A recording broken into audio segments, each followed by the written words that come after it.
Alors, pour introduire tout de suite le débat, il y a Anna Maria Darmanin qui est vice-présidente au comité économique et social qui n'est pas encore là, donc je vais d'abord poser la question à Esther Durin et après à Lorenzo Consoli, qui est journaliste, un vieux pote. Donc dans ce contexte-là, on vient d'en parler, madame avait posé la question ou répondu, l'initiative citoyenne européenne, donc, qui est une nouvelle chose qui a été mise en place et qui a été activée depuis le 1er avril 2012, c'est pas un poisson d'avril.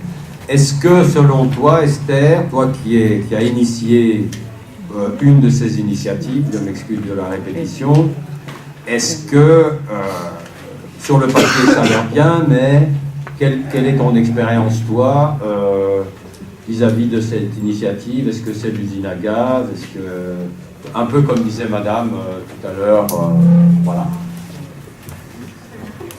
Déjà, l'initiative citoyenne, il faut savoir qu'elle n'est pas sortie. Elle n'est pas sortie du chapeau de la commission en 2012. Elle a cheminé pendant 10 ans. En fait, la première idée de l'initiative, elle a été amenée par qui? Par la société civile organisée à Bruxelles, hein, qui était présente dans les consultations en 2002 pour préparer le traité qui a été rejeté lors des référendums en France et aux Pays-Bas en 2005. Et donc c'est venu de la société civile qui a essayé d'imposer l'initiative citoyenne.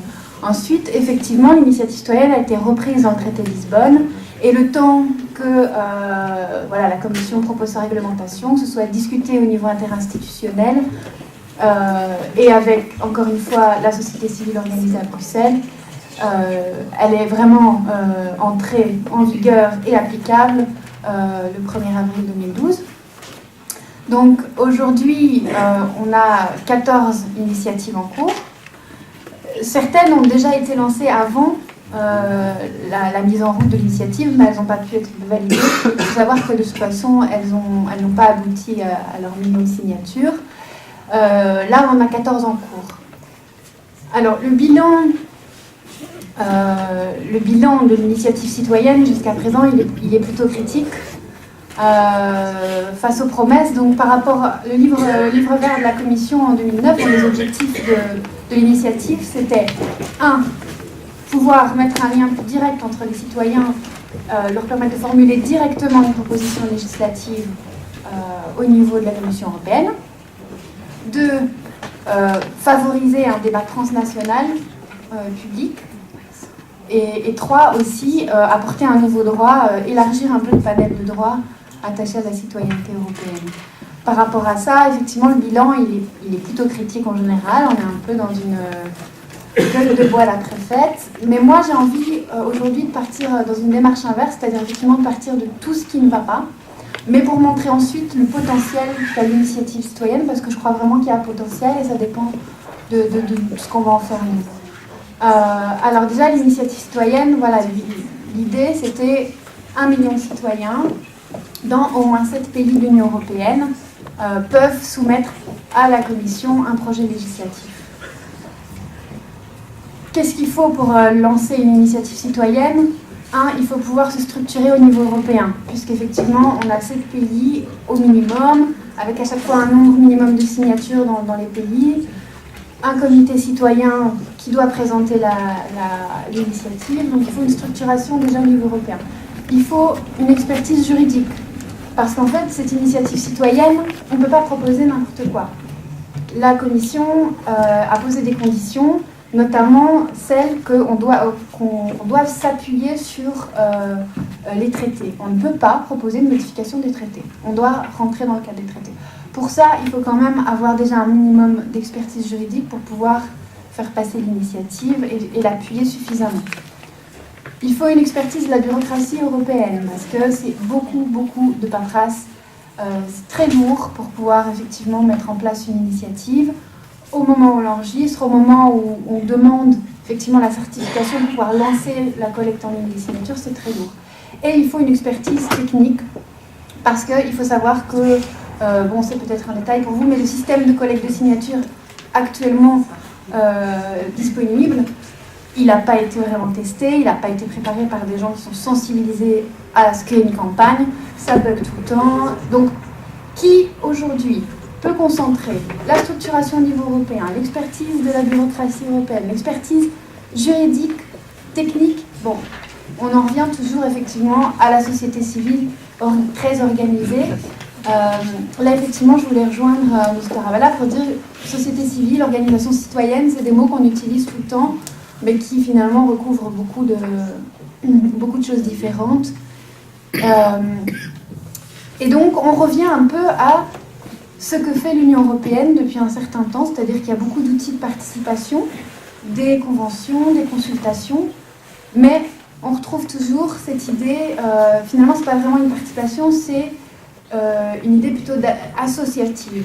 C'est-à-dire que c'est toujours des représentants d'intérêt qui viennent dans une démarche plutôt de lobbying pour essayer de faire bouger les choses. Et pas trop dans une démarche vers la mobilisation collective et vers le citoyen. Donc, les ONG très organisées à Bruxelles font un super boulot, c'est pas là le problème. Mais nous, les citoyens, on reste un petit peu à la remorque. En plus de ça, l'initiative citoyenne, ça a un coût énorme. Ça demande énormément d'énergie, énormément de ressources humaines, financières. Bon, financières, nous, après, il y a l'idée d'avoir des partenariats et des financements extérieurs. La difficulté, c'est d'éviter de se faire instrumentaliser pour justement que ça reste une initiative citoyenne. Il faut savoir que, par exemple, l'initiative citoyenne pour le bon traitement des vaches laitières qui avait été lancée et qui s'est arrêtée, avait par exemple dans ses financements, c'est transparent, on peut le voir sur le site de la Commission, 90 000 € de la société Ben Jerry's. Bon, on peut se demander, voilà, derrière toute la bonne volonté, comment faire pour ne pas se faire instrumentaliser ou récupérer. Donc c'est très lourd, y compris pour les ONG. Ça fait un moment qu'ici, elles ont un moyen d'imposer des choses qui est plus le moyen effectivement direct de lobbying vers l'Union européenne. Là, c'est autre chose. Et on leur demande effectivement un effort énorme. C'est très dur.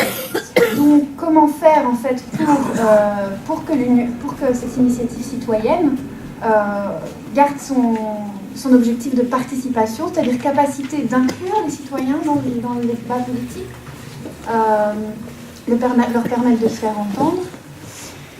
Le problème, c'est que depuis qu'elle est là, l'initiative citoyenne, tous les débats qui ont eu lieu à son égard, c'était des débats très techniques, légaux, voilà, à partir de quel âge on peut voter, combien de temps on a pour récolter les signatures, combien de pays, on a oublié finalement derrière l'enjeu.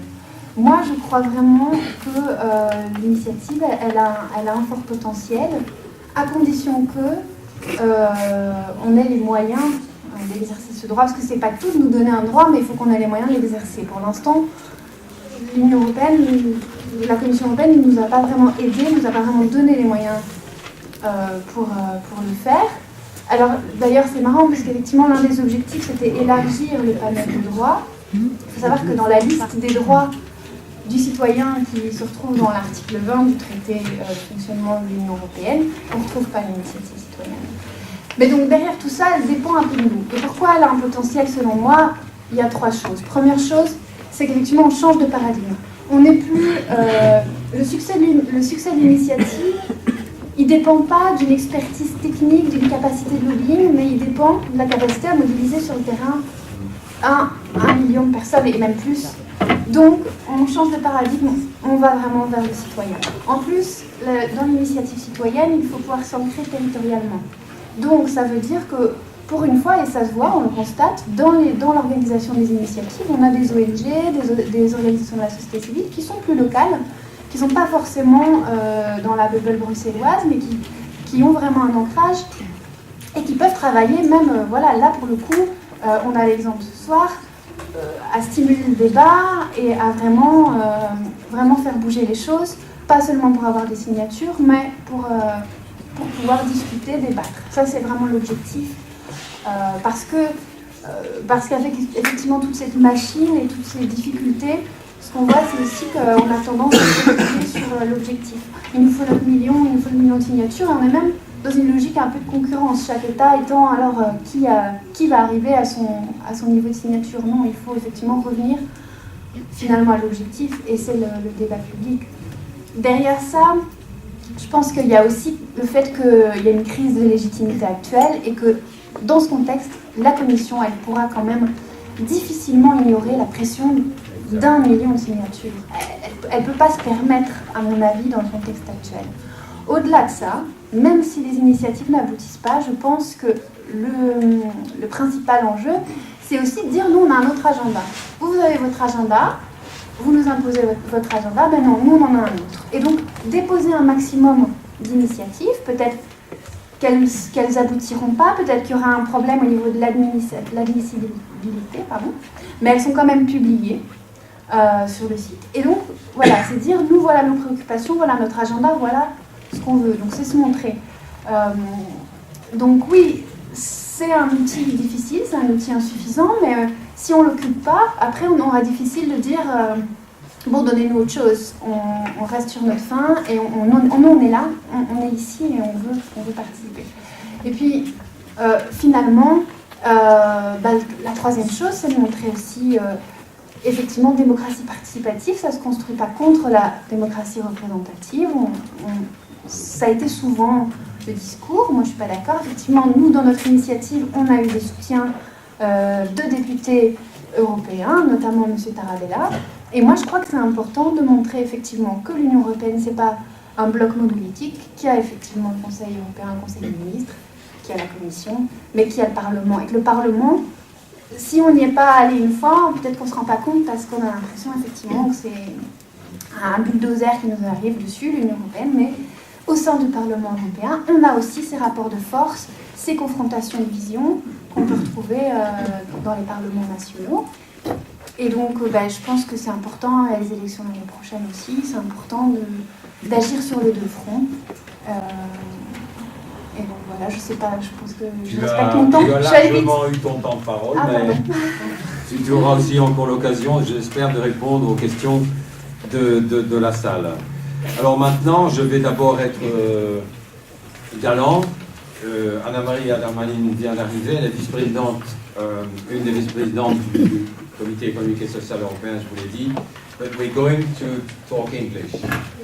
Alors s'il y en a parmi vous qui ont un souci, il y aura bien un moment, quelqu'un, peut-être pas moi, mais enfin si, peut-être, à résumer ce qu'Anna-Maria a dit en anglais. Est-ce que vous avez des problèmes? Est-ce que quelqu'un a un problème fondamental d'incompréhension de la langue que j'explique?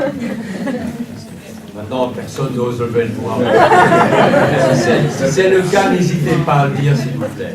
So Anna-Maria, thank you for coming by. You're going to have 5-6 minutes as well as the rest of the bunch here to present your case. As you were a bit late, I showed you the question that we all like to put to you from another perspective than Esther, who's been initiating the European Citizens Initiative. Sorry for the repetition. In your view, as a Vice President of the Social Economic Committee, the European Committee, do you think that we have provided civil society with enough tools to participate in, let's say, the democratic life, blah, blah, blah, I said blah, blah, blah, it's a nice way. Il fonctionne celui-là? Il faut appuyer sur un bouton, je suppose, mais moi comme... Oh, you can use that one, yeah, sure. Thank you very much. And I apologize, I will not be speaking French, but I feel more comfortable. Speaking in English.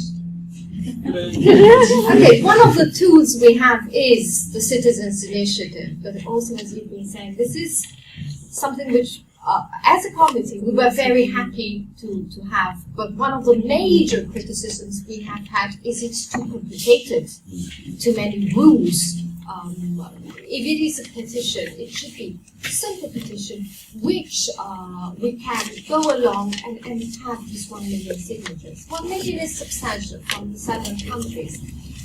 but it is understandable in terms of the population within the European Union. Speak up. Okay, I'll do my. Use your lungs. I have to think I am back with my class of students in Malta doing my lectures. Yeah. So on the one hand, we have the Citizens Initiative, but in itself, it is complicated. So we have a lot of disheartening from the start actually using this. On the other hand, I have to say, wearing my institutional hat, that civil society is to a certain extent also represented within the institutions, because the role we have, I don't consider myself part of the usual institutions, but the role we have is actually being a bridge between civil society and the other institutions. So giving a voice to organized civil society in Europe and being consulted on major themes which are going on within the European Union. Having said this, even for us it's difficult to reach to all civil society. Here I emphasize civil society because the Parliament's role is really representing the citizen, whereas our role is representing organized civil society. So in actual sense it means NGOs, organizations with specific interests, workers' organizations, employers' organizations. Having said this, even that for us is quite difficult to reach the widespread of civil society within Europe. So if you ask me, does the European Union provide the right tools? I say it's a good start. It's not sufficient. It's not because we're not seeing an effort of this to be done, but sometimes the tools available may be more traditional tools, more tools which might have been okay in a more elitist political system. But times have changed. We are living in an age in which information is available to everyone, in which the dynamics have changed. And this is where, to your questions, which are the tools we should have as civil society, I think we shouldn't be waiting for the EU to provide us with the tools. We should be establishing which are the tools which are good enough for us to be part of the whole democratic process. I see one person here, which is Philippa, over here. Philippa is part of the transitional network. It's the tools they have created themselves for the themes they want to have. It is grassroots civil society. It is setting their own agenda. And in this time and age where we're seeing that we're not so happy with certain decisions being taken, it is our time to set the agenda of what tools we would like to have. And this is where even us as an institution would like to be hearing more of what are the tools civil society at large would like to be having more. What I can get from a more of a personal perspective, my view of how things are happening, is there is a dissonance at the moment between a political system which is working in the usual traditional way and a movement amongst the citizens which are more aware, which are wanting to have a bigger say, which are, yes, interested in what is going on in the European Union. And I say this because sometimes people easily say, but the citizen is not interested. It's not because the citizen is not interested. I just came from an event in which we were actually seeing a number of videos produced by young people across Europe on what their views about being European citizen means. And consistently the message was a positive one, where the message is, I am feeling a European citizen, I am caring, I want to be part of the European Union, but there is this dissonance between the tools. And this is why I say in this time and age, it is us who should be setting, and I say us, I mean the citizens, I mean us as civil society, setting the agenda and setting the tools which we would like to have. You ask me, what are the tools there? Specifically, any idea? I look back at the case of, for example, ACTA, in which we used the social media to set the political agenda. We see ACTA, the anti-counterfeit agreement. I don't even know now what was the full name, but we're so used to acronyms. which after was stopped. It was agreed by all the political systems, by most of the governments, it was agreed upon, but it was stopped because of popular tools. I'm not saying maybe it's a good case or a bad case, but I'm saying, yeah, we have the tools, the social media have been used. What we need to be doing now is finding a way of being also proactive in proposing what we want to see changing. So possibly the Citizens Initiative is a good tool. It is something which now comes up for a revision a year later, and where lessons learned are being thought of. So here's where I am hoping that also the lessons learned is we need to be less creative. I'll stop here and rest my case. You can rest your case and you've been respecting the rules, so un petit applaudissement, mais je ne vous demande pas de le faire. Ça va, vous avez suivi? D'accord. Non, mais je ne parle pas de vous. Hein, les jeunes sont supposés connaître l'histoire, enfin, pour le moment. Maintenant, je vais passer... entre parenthèses, Maroun Lavaki est arrivé. Il va vous raconter sans doute tout à l'heure. Si tu veux, je te passe déjà la parole maintenant pour que tu mettes Lorenzo, ton collègue, sur le fil. Non. Bon. Ça ne va pas être méchant d'ailleurs. Donc maintenant, vous avez entendu l'opinion de quelqu'un qui est dans la mouvance de comment présenter, comment le faire, avec toutes les difficultés qu'elle a énoncées. Et je suis assez d'accord avec elle pour avoir signé d'ailleurs son initiative. Et vous avez entendu le genre d'argument qu'Anna Maria Darmanin a utilisé pour inciter un débat citoyen, ou en tout cas une participation citoyenne qui sorte des sentiers battus. Maintenant, comme journaliste, notre ami Lorenzo Consoli va devoir essayer de nous convaincre du rôle ou non des médias dans, disons, la prise de conscience citoyenne européenne. Et comme je le connais, il va commencer par quelque chose qui est à l'inverse de ce qu'on attend en termes de démocratie. Où est-ce que je me suis trompé? Vas-y. Oui, non, je ne me suis pas trompé.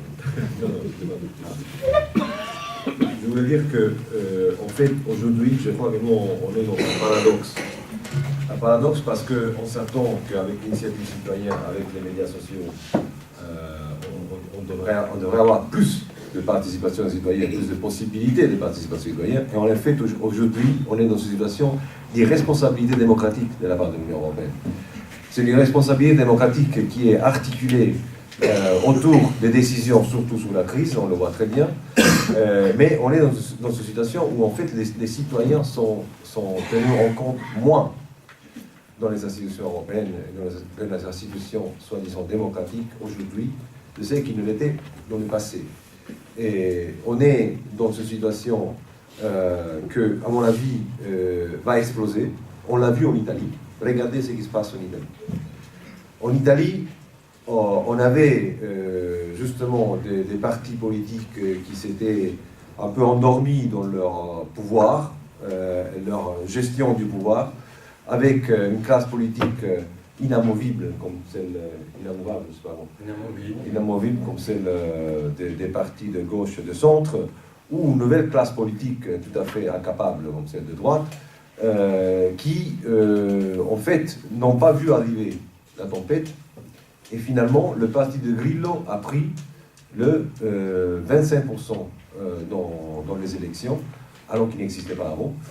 Et aujourd'hui, il est dans une situation d'intransigeance qui est presque incroyable. Personne n'arrive à comprendre qu'est-ce qu'ils veulent, qu'est-ce qu'ils vont faire, mais dans quelques jours, ils ont déjà changé complètement le paysage politique.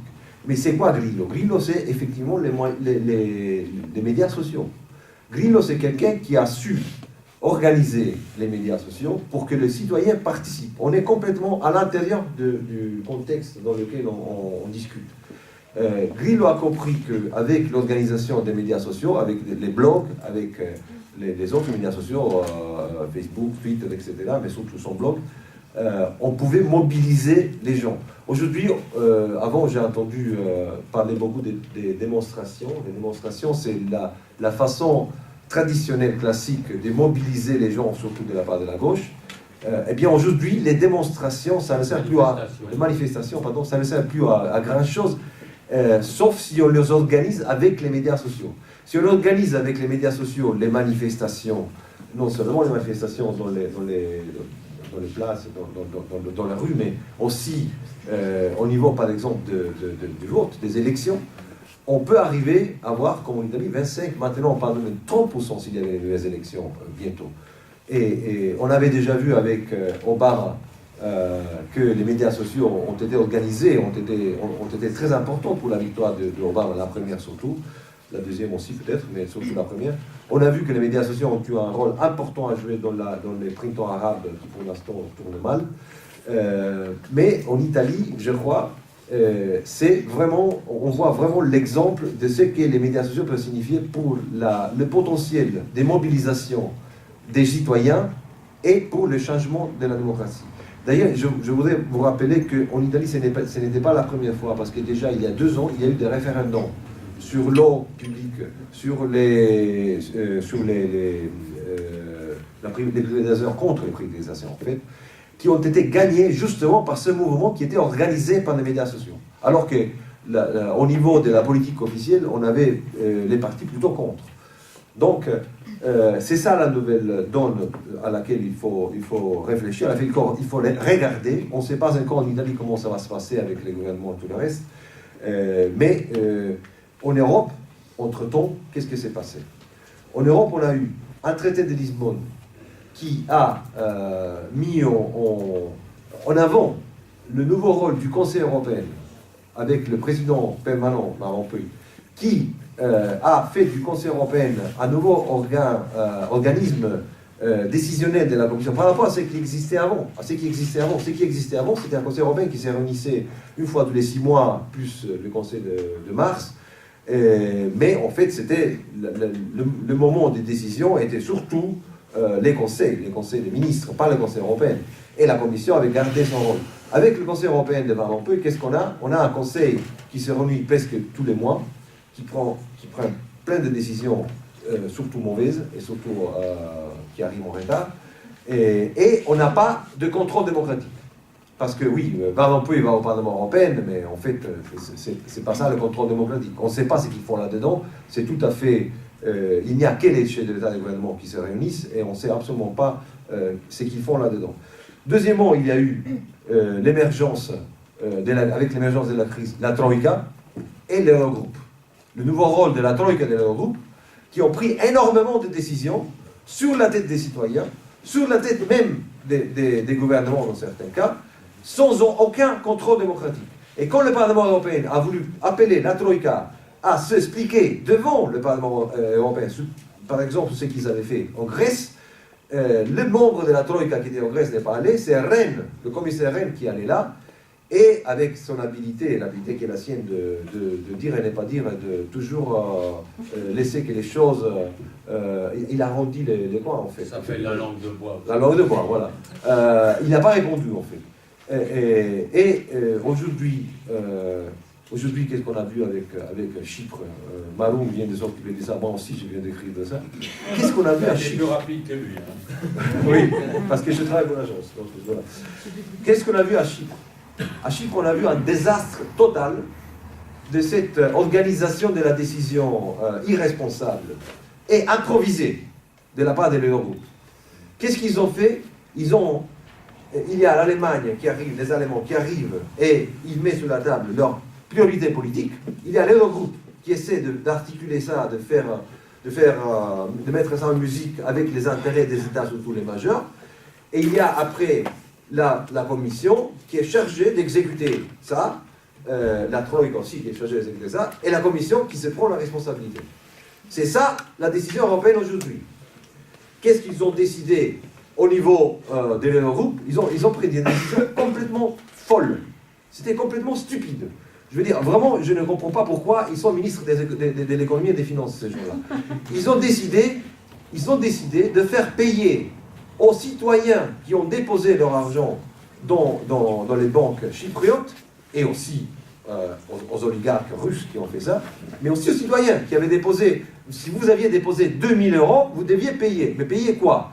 Payer pour renouveler les banques, pour sauver 2 banques, alors que les actionnaires des banques ne payaient rien. Donc les banques, elles ont fait des erreurs. Les actionnaires des banques ne payent rien. Qui paye? Les citoyens qui ont déposé leur argent, les pensionnés, les gens qui ont déposé leur argent, ils doivent payer 6,75% s'ils avaient moins de 100 000 euros. Et là, c'est juste, je crois, 10%, 9,9% s'ils avaient plus de 100 000 euros. C'est une décision complètement stupide. Pourquoi? Parce que c'est le président chypriote qui n'a pas voulu que la taxe exceptionnelle soit payée toute par les dépôts supérieurs à 100 000 euros, parce qu'il ne voulait pas faire fuir les oligarques russes et les gens qui ont mis l'argent. Et alors, pour ne pas faire fuir ces gens-là, il a décidé de mettre, il a demandé, c'est lui, les Chypriotes, pas la Troïka ou les autres, c'est les Chypriotes qui ont demandé de mettre la taxe de 6,75% sur les dépôts de moins de 100 000 euros. Mais à un moment, si on fait ça, on va contre ce qui est sacré en Europe. On va contre les assurances que même les Allemands ont données, que les épargnants ne seraient jamais touchés en Europe, pas en Allemagne. En Europe, les épargnants ne devaient jamais être touchés, jusqu'à 100 000 euros. Et c'est pour ça qu'on a d'ailleurs une directive européenne qui assure pour 100 000 euros les dépôts européens. En cas de faillite. En cas de faillite, oui, mais l'esprit c'est là. Alors si plutôt que la faillite, c'est une taxe pour éviter la faillite, je m'en fous, mais les citoyens payent quand même. Donc c'est l'esprit. L'Union européenne, la Commission européenne aurait dû dire non. Aurait dû sortir, Rennes aurait dû sortir et dire moi je ne suis pas d'accord parce que ça va à l'encontre de l'esprit européen, même si ils ne pouvaient pas. Oui, je rêve. Mais je crois que d'autres commissaires, Vitorino, Van Miert, Delors l'auraient fait. Rennes ne l'a pas fait.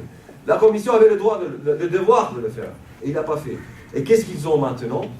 Les oligarques. Il y avait un tweet magnifique d'un journaliste qui allait à Chypre hier, et qui disait, j'ai fini, et qui disait, le chauffeur de taxi vient de me dire que depuis quelques jours, il ne fait qu'amener de l'aéroport à Nicosie des gens russes qui vont chercher leur argent. Donc, dès que les banques européennes, dès que les banques de Chypre vont réouvrir, tout l'argent va sortir, tout. Et, en contrepartie, ils n'auront rien. Parce que maintenant, ils ne peuvent plus prendre l'argent. Là, le Parlement a dit non. Donc, c'est la faillite totale de la décision. Mais non seulement ça, on a aussi miné la confiance des épargnants, la confiance dans les banques européennes, alors qu'à cette confiance, on a sacrifié tout en Europe, tout. Le welfare state, on a sacrifié les pensions avec la Troïka, on a tout sacrifié parce que la chose la plus importante était la confiance des marchés. À mon avis, ces gens-là doivent aller à la maison. Le Parlement devrait les faire, devrait voter contre la confiance de la Commission européenne. Ces gens-là ne savent pas ce qu'ils font. Ils sont irresponsables.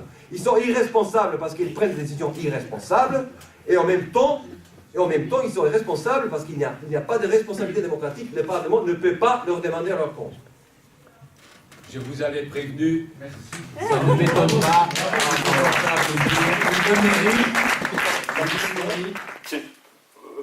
Comment en est-on arrivé là? Quelle est la responsabilité aussi des journalistes et des médias? Comment se fait-il qu'un événement d'1 million de personnes, comme ça au Portugal, soit passé complètement sous silence? Que doivent faire les Portugais pour être entendus par les médias? Qu'est-ce qu'ils doivent faire? Brûler des pneus? Mettre le feu à quelque chose? Alors je parle du Portugal, mais on pourrait parler de la Bulgarie, on pourrait parler de bien d'autres pays, de ce qui se passe en Roumanie dont on ne parle pas. Voilà ma question. Est-ce qu'il n'y a pas une fracture médiatique dans l'Europe? Est-ce qu'il n'y a pas un déni de démocratie sur le plan de la capacité à informer sur ce qui se passe dans les différents pays de l'Union européenne? Ok. Est-ce qu'il y a d'autres questions? On va faire comme précédemment les groupés. Merci. J'ai une question par rapport à ce qui a été abordé par M. Maroun, le journaliste, je n'ai pas bien retenu son nom. Enfin, voilà, merci. Alors, oui, voilà. Mon inquiétude est la suivante, et c'est par rapport à ce qu'on a vu aujourd'hui à Chypre. Le sentiment que moi j'ai par rapport à Chypre, c'est que le gouvernement a hésité entre sa loyauté envers le citoyen et sa loyauté entre les gens qui venaient blanchir leur argent dans son pays. Donc, la réflexion que ça m'apporte, c'est que l'Europe, par le jeu qu'elle a fait dans l'OMC, a accepté d'entrer en compétition avec des pays où les règles sociales n'étaient pas les mêmes, et où finalement on a laissé des gens s'enrichir très très fort dans ce type de commerce.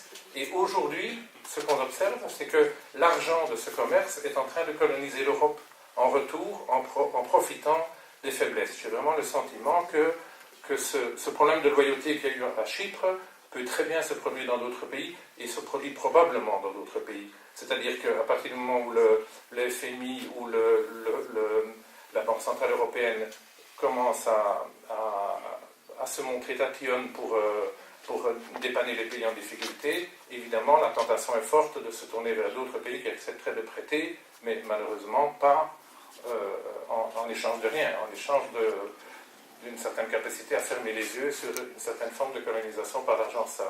Voilà, je voudrais savoir quel est votre sentiment par rapport à ça, parce que pour moi c'est un des plus grands risques qu'on est en train de courir à la périphérie européenne. Merci.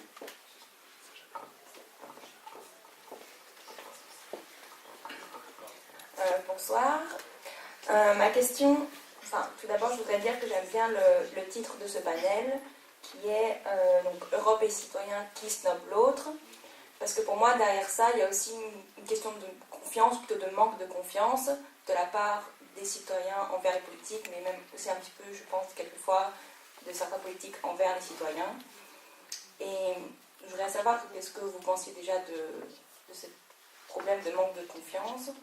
Parce que quand on n'a pas confiance dans les règles du jeu, on n'a pas envie de jouer en fait. Les gens ne jouent pas et ne veulent pas vraiment participer. Et du coup, ça rejoint, je pense, aussi par rapport à l'initiative citoyenne. Pourquoi quelqu'un qui n'a pas confiance en le jeu politique, pourquoi est-ce qu'il signerait une telle pétition? Donc voilà, je voudrais savoir un peu qu'est-ce que vous pensez par rapport à ça.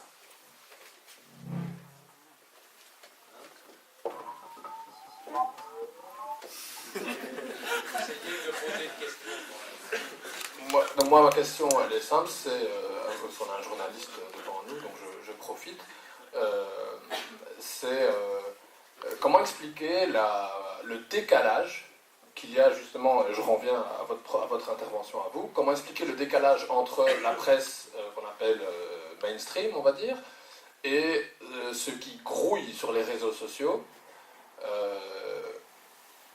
Comment ça se fait qu'aujourd'hui, des journaux qui en ont les moyens, qui ont, que je sache, ils ne sont pas en faillite, comment ça se fait qu'il n'y a pas simplement un pilote dans chacun de ces journaux qui est capable de fouiller sur la toile un tout petit peu? Moi, en 2 minutes, je vous trouve ce qui se passe en Grèce, là, ce soir, en tapant quelques mots. Comment ça se fait que cette connaissance est reléguée à des mouvements sociaux qu'ils utilisent tous les jours? On a suivi la manifestation au Portugal de très très près, elle a été relayée par des millions de citoyens à travers toute l'Europe. Comment aujourd'hui la Libre ou d'autres journaux peuvent se permettre d'ignorer quelque chose qui est connu par des millions de personnes? Alors, si c'était, je sais pas moi, un petit fait divers, le chat, l'autre qui s'est fait écraser, je sais pas où, c'est pas grave. Mais là, on a parlé de 1 million de personnes au Portugal. D'après les chiffres des manifestants, on peut monter jusqu'à 2,5 millions et de plus de 40 villes dans tout le Portugal. Comment expliquer ce décalage? Et pour moi, j'ai vraiment du mal à croire que c'est ah, on savait pas, ah bon? Non, moi j'y crois absolument pas. Et je pense qu'il y a beaucoup de jeunes dans notre situation qui s'informent par des milieux et par des biais complètement différents, qui vont se sentir mais complètement trahi en fait par un média qui est incapable de faire son travail. Bon, c'est clair que sur les aspects médias, on va passer la parole à Lorenzo Contoli, mais je pense que sur l'autre question à propos de la situation spécifique de Chypre, peut-être qu'Anna Maria pourrait aussi donner un éclairage. Alors est-ce qu'on est galant comme d'habitude et on lui passe la parole d'abord? Voilà. Mais ne vous en faites pas, on reviendra. Go ahead. I would like to speak more about who is snobbing who as well. Yes, also, that's fine. I think... You have the floor, you take it, you do what you want. Okay. So, it is an aspect of if you are disillusioned, if you do not actually believe in the system any longer, why should you be part of it? And this is where I do suggest it is very often the citizen who is being disillusioned, and this is where I come to Cyprus. Unfortunately, what happens since Saturday to yesterday will increase even more disillusionment amongst people, not only the Cypriots, because what is happening in Cyprus is not a Cypriot affair. It is something which concerns every single one of us.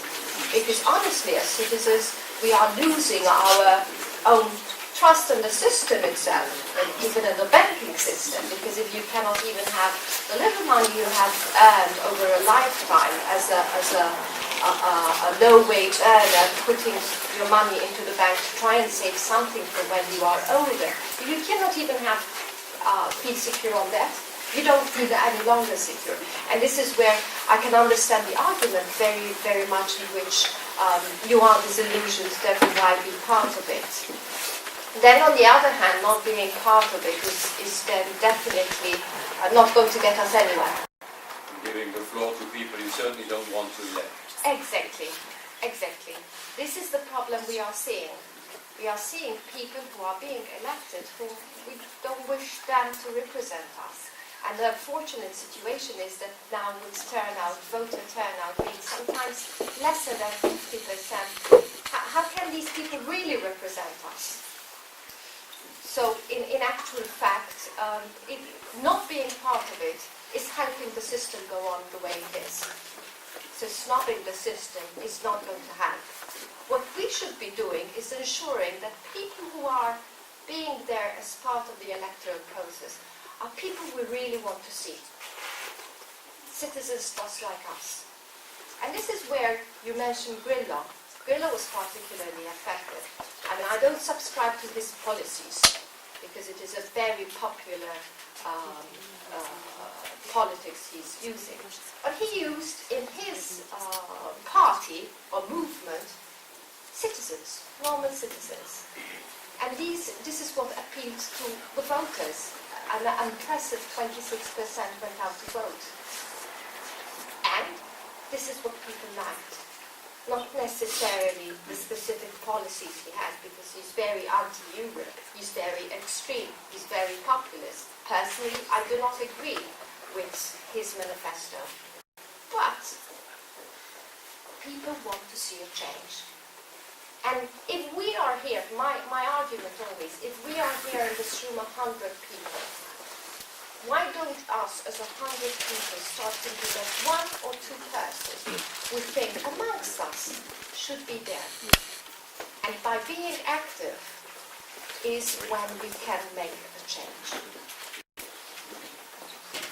Thank you. Ça me rappelle quand même, tu m'excuseras Lorenzo, qu'à l'époque j'avais demandé à mes copains italiens comment ça se fait que Berlusconi a été élu avec une telle marge, et tous ceux que je connais qui sont pourtant des gens civilisés m'ont dit « Ah mais moi j'ai pas voté pour lui ». Donc on dit parfois des choses à la sortie des urnes qu'on n'ose pas... Aussi cette fois-ci. Oui, je crois que people didn't vote Grillo because he uses social media. They voted Grillo because of his manifesto. So it's better to get a little bit more knowledge about his manifesto to understand what kind of well, they don't want austerity, but they also want a different model of development. They want the politicians to get out of the parliament, the ones that were there now. There was new politicians. They want a new model of use of energy, for instance. They want new ethics, a lot of ethics. This is very important, ethics in politics. And on Europe, they have very few and confused ideas. This is the problem. So on Europe, they will have to develop their ideas more, because it's clear that they refuse this Europe, this way Europe is functioning now, and this kind of decisions that they are taking. But I think that more than 50% of the electors and more than 50% of the people that go to the parliament are in favor of Europe anyway. I would like to answer, first of all, if I may. Tu peux parler français si tu veux. Voilà. Je vais répondre. Je vais répondre tout de suite à une chose, à la question, après on parlera des médias, parce que ça c'est mon rôle. Mais sur la question de Chypre, de la légitimité de la loyauté aux citoyens ou aux oligarques russes et aux gens qui font le blanchiment de l'argent. En effet, le président chypriote, Anastasiadis, je ne crois pas qu'il a pensé un moment à la loyauté aux citoyens, parce que ce qu'il a essayé de faire, c'était, alors qu'il y avait sur la table la possibilité de ne taxer que les dépôts au-delà de 100 000 euros, lui a dit non, je ne veux pas ça, parce que ça va effrayer les gens qui ont déposé l'argent, surtout les Russes, qui ont déposé l'argent dans les banques chypriotes. Donc je veux taxer moins de 10% ces gens-là, et pas 12,5 ou 15% comme on avait hypothétisé. Et pour faire ça, je suis disposé à taxer de 6,75% tous les autres dépôts, de 100 à 100 000 euros. Hein? Donc, je ne crois pas qu'il ait pensé, là c'est un gouvernement de droite, je ne crois pas qu'il ait pensé à la loyauté vers les citoyens. La chose qui est intéressante, c'est que c'était une réaction complètement stupide, parce que non seulement il a eu, non seulement le fait d'avoir taxé les petits dépôts, a provoqué une réaction énorme dans toute l'Europe contre cette mesure, mais en même temps, il a de toute façon effrayé les grands déposeurs, les oligarques russes et tout le reste. Parce que si tu dis à quelqu'un qui a déposé 300 000 euros, peut-être de l'argent blanchi, dans ta banque, tu vas payer 10 ou 9,9 au lieu que 12,5, je suis désolé, je crois qu'il va de toute façon prendre l'argent et le dire. Je ne crois pas, ce n'est pas très intelligent, ça a été stupide, complètement stupide. Et je suis franchement effrayé de savoir que cette personne-là a la responsabilité d'un pays. Et les médias. Alors, les médias, c'est il faut dire, oui, je veux dire deux choses. La première, en répondant à Jean, il y a un problème à Bruxelles. Et à Bruxelles, c'est l'endroit d'où beaucoup de nouvelles partent, beaucoup de nouvelles qui ont origine ici sur l'Europe, les décisions européennes et tout ça, partent, mais après, elles sont articulées, disons, dans l'information de les pays. Le code de presse de Bruxelles, aujourd'hui, est formé par 1100 journalistes internationaux. Et c'est le niveau le plus haut qui a jamais été atteint à Bruxelles. Mais ce sont des journalistes qui sont complètement différents de ce qu'il y avait ici il y a 4-5 ans. En 2010, je vous rappelle qu'en 2010, pour la première fois, on a assisté à une chute du nombre de journalistes ici à Bruxelles. On est passé à presque 800 le dernier, 860, moins que 900. Et qu'est-ce que ça veut dire? Il y avait la crise qui était passée de là. La crise a commencé en 2008-2009. Donc déjà la crise, ça veut dire que les journaux ont moins d'argent parce qu'il y a moins de publicité, parce que les gens achètent moins, etc. Donc la crise fait qu'on va démanteler les rédactions à Bruxelles. C'est ce qui s'est passé à moi, par exemple, on était 4, je suis resté le seul, mais il y en a beaucoup, je vous ai dit beaucoup. Et en même temps, il y a eu le développement d'Internet dans des médias électroniques qui font que la presse a des problèmes. La presse a eu des problèmes et est rentrée en crise. Et donc, les effectifs à Bruxelles ont été réduits. Et après, qu'est-ce qui s'est passé? En 2010, il y a la crise de la zone euro qui commence avec la Grèce, c'était déjà en début 2010. Et les journalistes recommencent à arriver à Bruxelles. Mais ce sont des journalistes qui ont deux caractéristiques. Premièrement, ce sont des journalistes qui ne s'occupent que de la finance, économie et finance. Hein. Deuxièmement, ce sont surtout spécialistes dans l'économie et la finance, les banques. Les banques, c'est tout. Les banques, c'est Dieu. Deuxième chose, ce sont des journalistes, il y en a une partie qui sont des professionnels bien payés par Wall Street Journal, Dow Jones, Reuters et les agences financières qui sont les seuls qui vont bien aujourd'hui, alors que toutes les autres agences de presse sont en crise. Et d'autre côté, il y a beaucoup de journalistes qui sont précaires. ils n'ont plus de contrat, ils sont précaires, ils sont des pigistes. Mais il y en a énormément, ça a changé complètement le corps de presse de Bruxelles. Et ces journalistes-là, ils font ce qu'ils leur demandent de faire. Et ils ne sont pas formés pour suivre les priorités des citoyens, les choses qui sont les priorités politiques, etc. Tout le monde suit les mêmes choses, les nouvelles de finances et d'économie. Tout le monde suit ce qui est dit par les banquiers, les ministres des Finances. Ce sont les choses les plus importantes. Et personne ne s'occupe plus de la société, des questions, d'autres questions, de l'environnement, du climat, qui parle du climat aujourd'hui, de tout ce qui était les consommateurs, tout ce qui était avant dans la presse beaucoup plus. Et donc on ne parle même plus de l'Europe. L'Europe n'est pas l'Europe. L'Europe, ce sont les nouvelles financières. Ce sont dans les pages économiques et financières. Okay, sauf quand la crise devient importante, alors ça passe avant. Mais c'est toujours des nouvelles économiques et financières. Première chose.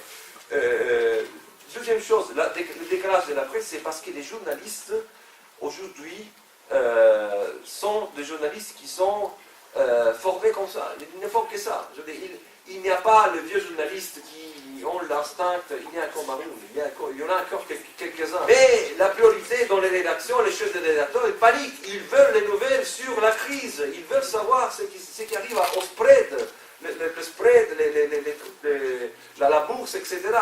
Et donc, ça devient une information qui est beaucoup plus technique, si vous voulez, mais on ne s'occupe plus des questions qu'on peut trouver sous les réseaux quand même. Ils sont là. Mais on s'occupe des manifestations du million de personnes, c'est moins important du spread aujourd'hui. Donc c'est ça un peu la question, ma réponse. Bon, merci beaucoup. Je crois qu'on va arrêter parce qu'il est temps de passer au troisième panel et je suis heureux de passer la parole à mon ami Maroun Labaki. Merci en tout cas jusqu'à présent pour votre patience. Ah, pardon Esther. Attendez, je suis... Non, par rapport aux médias, en fait, il ne faut pas oublier que les médias, bon, les aides à la presse, c'est rien du tout. Les médias, aujourd'hui, ils sont complètement laissés aussi à la logique de marché, comme toute entreprise, comme toute industrie. Et c'est peut-être là aussi le problème. Du coup, effectivement, eux aussi, il y a les concentrations, eux aussi, ils prennent de plein fouet la crise. Et donc, je vais faire très court, mais bon, l'idée serait peut-être de se reposer la question, est-ce que l'information, c'est aussi important que la santé, l'éducation, et donc quid d'une information service d'intérêt général?